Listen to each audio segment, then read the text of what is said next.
आता जे काही खताची टंचाई निर्माण झालेली आहे आणि खताचे दर वाढलेले आहेत, हे सरळ सरळ राज्यकर्त्यांचा हा नाकर्तेपणा आहे. कारण आखाती देशामध्ये युद्ध सुरू झाल्यानंतर कच्चा माल जो काही आखाती देशातून येत होता त्याच्या वाहतुकीला मर्यादा पडायला लागल्या. डॉलर महाग झाला, त्यामुळं जे कच्चा माल अजून महाग व्हायला लागला.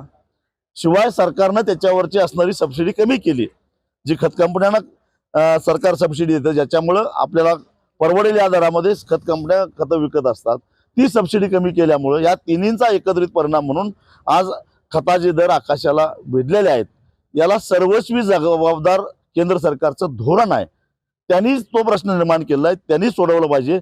येत्या खरीपामध्ये जर का शेतकऱ्याला खतं मिळाली नाहीत तर तस्करीच्या मार्गाने जे काही साठेबाजी करून गोडाऊन भरून ठेवले आहेत, आम्ही नाना पाटलांचे वारसदार आहोत. ती गोडाऊन लुटायला सुद्धा कमी करणार नाही.